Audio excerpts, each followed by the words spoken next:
And I'll tell you what's going on in our generation, right? Millennials, what's going on with the millennials? We are hungry for a cause. We are starved for purpose and meaning and identity. At a time in our national history when the things that used to fill our void, faith, patriotism, belief in God, nation, the things we talked about, when those have disappeared, that leaves a moral vacuum in its wake. And I think that presents our opportunity. I'm not speaking to conservatives, I'm speaking to Americans.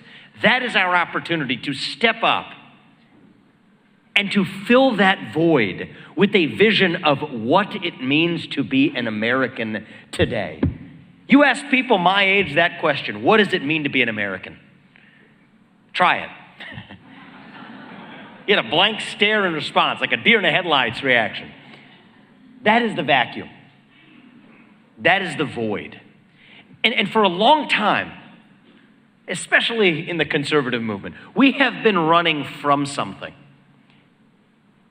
Now is our moment to actually start running to something, to our vision of what it means to be a citizen of this nation. What does it mean to be American? To me, it means we believe in the ideals that set this nation into motion 250 years ago.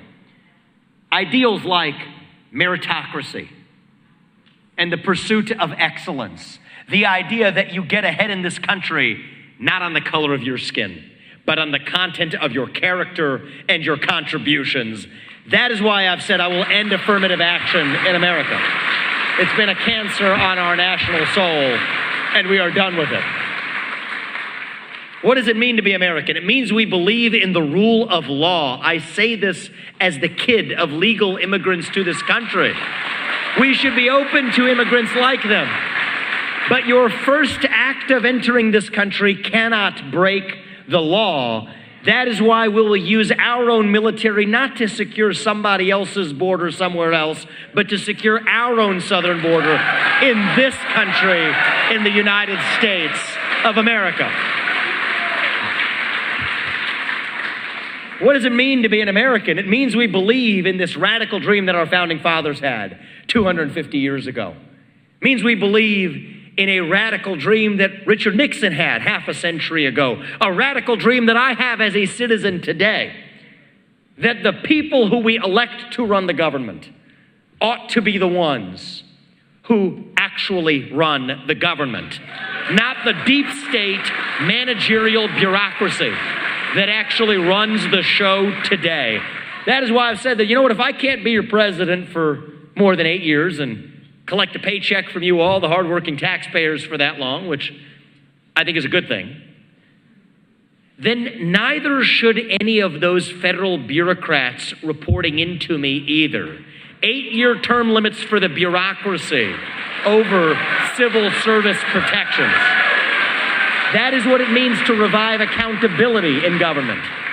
If there are government agencies that should not exist, or which have become so corrupt that they have abandoned their original purpose, from the FBI to the IRS to the ATF to the CDC to the Nuclear Regulatory Commission to the U.S. Department of Education, we will not just reform them, we will get in there and shut it down. That is how we revive the integrity of a constitutional republic.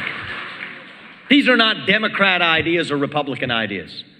These are not black ideas or white ideas. These are fundamentally American ideals that we fought a revolution for in 1776, where we said we the people create a government that is accountable to us, not the other way around. That we the people settle our differences through free speech and open debate in the public square where every citizen's voice and vote counts equally. Not in the back of palace halls in old world England. Not in the back of palace halls in the back of a 3-letter government agency building in Washington, D.C., or BlackRock's corner office on Park Avenue in Manhattan. We the people settle these differences in a republic. The thing that motivates me is that, you know what, November 2024, that is not a destination. That is the starting line.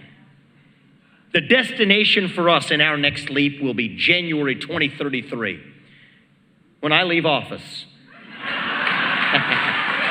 And we drop the mic. I'll tell my two sons, my older son, he won't even be in high school yet. I want to tell them what we actually did. I want to tell you all, what did we actually do? There's not a lot a U.S. president can do, but there's a few things that we can do, actually, without asking anybody for permission. I will tell you that we no longer have 4 branches of government. We're back down to 3. Okay, that we laid off properly 75% of the federal employee headcount in Washington, D.C.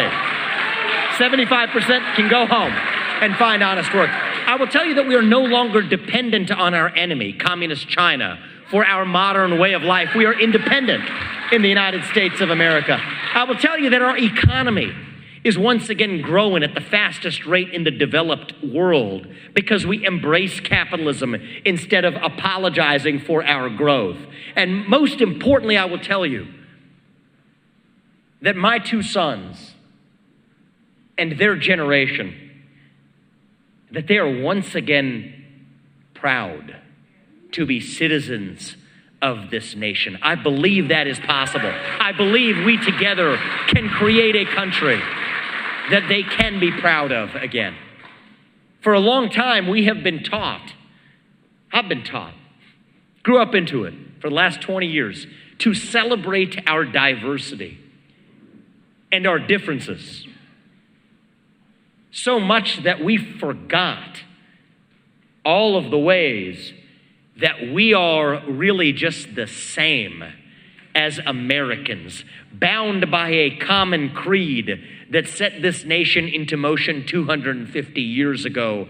I believe deep in my bones those ideals still exist, and I believe that we together can revive them. E pluribus unum. From many, one.